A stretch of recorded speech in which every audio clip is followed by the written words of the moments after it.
ঢালিউডের লাস্যময়ী চিত্রনায়িকা নুসরাত ফারিয়া তার সময়টা বেশ সমস্যার মধ্য দিয়েই কাটাচ্ছিলেন। জীবনে বেশ বড় একটি ধাক্কা খেয়েছেন তিনি। পুলিশের জালে ফেঁসে কারাগারেও রাত কাটাতে হয় অভিনেত্রীকে। তবে এবার অতীত ভুলে নিজেকে মেলে ধরছেন নুসরাত ফারিয়া।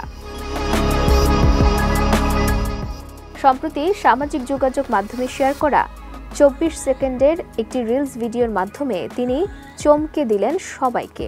ভিডিওটিতে তার আবেদনময়ী উপস্থিতি মুহূর্তেই নজর কেড়েছে নেটিজেনদের। ভিডিওতে নুসরাত ফারিয়াকে দেখা গেছে সোনালী রঙের ঝলমলে পোশাকে।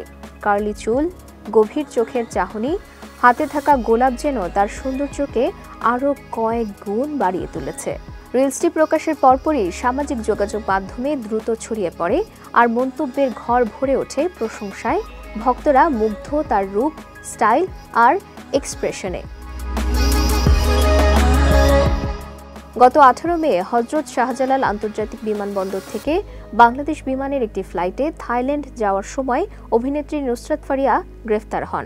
2 দিন কারাবাসের পর জামিন পান এই নায়িকা। হাঁটি হাঁটি পা করে একজন আর্টি থেকে আজকের চিত্রনায়িকা হয়েছেন নুসরাত ফারিয়া। এছাড়াও নামের আগে রয়েছে জনপ্রিয় উপস্থাপিকা তকমা। 2015 সালে যৌথ প্রযোজনার সিনেমা আশিকি দিয়ে বড় পর্দায় অভিষেক ঘটে এই লাস্যময়ীর।